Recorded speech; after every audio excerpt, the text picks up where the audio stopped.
1. Gene and Edgar were game-breaking brawlers. When characters are referred to as game-breaking, it generally means the characters are extremely strong or overpowered, but this was not the case for the aforementioned brawlers. Edgar and Gene literally broke the game on release. Gene, the mythic brawler, led to everyone's game crashing on iOS whenever he used his super.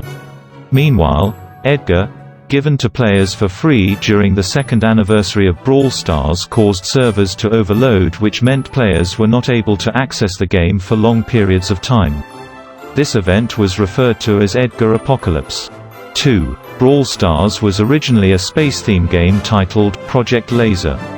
The initial prototype of Brawl Stars was based on the concept of a fast-paced shooter, but instead of being based in an amusement park, it was set in space. The game was then changed to a Wild West theme and was named Slugfest. This version of the game closely resembled Brawl Stars in beta.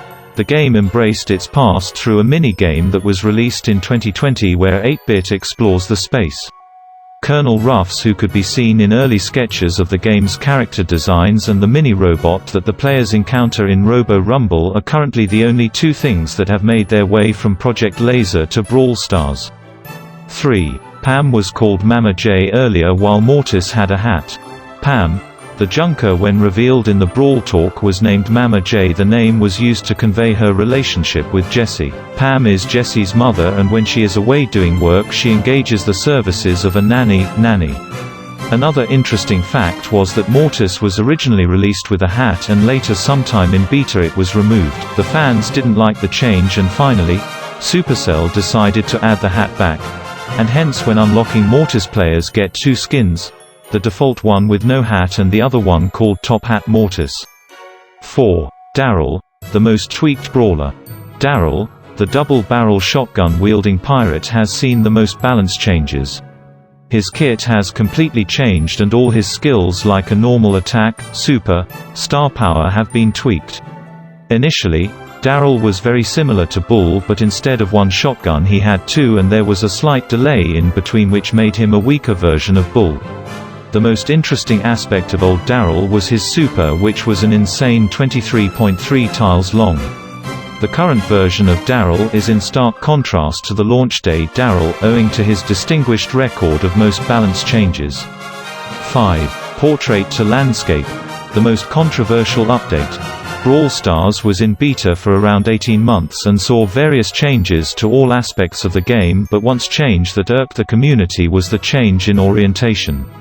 The game was changed from being played in portrait to landscape and completely changed the way players saw the maps and the way they shot. Adding fuel to the fire tap to shoot was removed from the game, and now players had a separate joystick for shooting. The uproar was huge, but it was essential for Supercell to do, as said by the community manager, Ryan, in a later Brawl Talk. Ryan said, "I want to make it very clear. Our decision was not portrait or landscape. Our decision was a landscape or kill." 6. Duplicate brawlers and custom brawler upgrade. During the early days in beta, by opening boxes players could get brawlers they had already unlocked, and in return they got chips which they could use to buy brawlers from the shop. The chips players got depended on the rarity of the brawler. The brawler upgrade system was also very different from the current one, and players were able to customize the stats which they want to upgrade. This system also introduced star powers to the game. Players unlocked the badges, pins, and medals from boxes, or could be alternatively bought from the shop.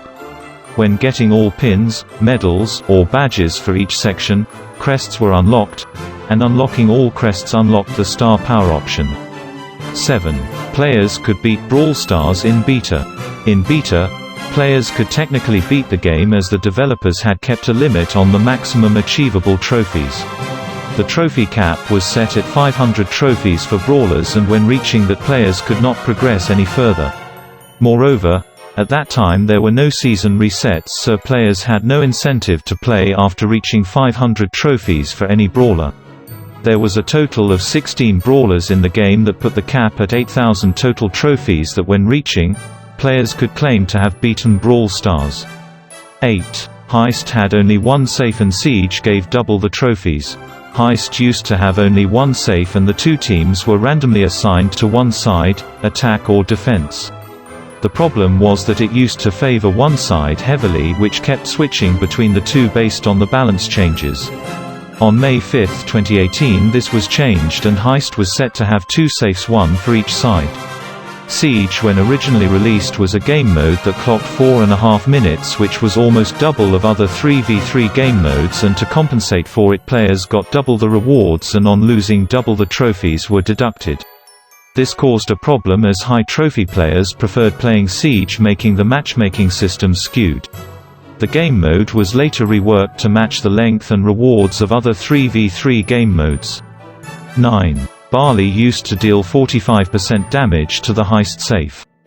The robot bartender had a slightly different mechanic for his super during the beta, which when deployed in close proximity would concentrate. This meant that all 5 bottles that he throws during his super would stack and do a whopping 13,000 damage. This meant that if Bali reached the enemy safe and threw his super, he would wipe 45% HP of the safe with one super, making Bali the most deadly brawler in Heist. 10. Multiple spawners from one brawler. Jesse and Nita were 2 brawlers who had the ability to spawn on field support during the early stages of beta.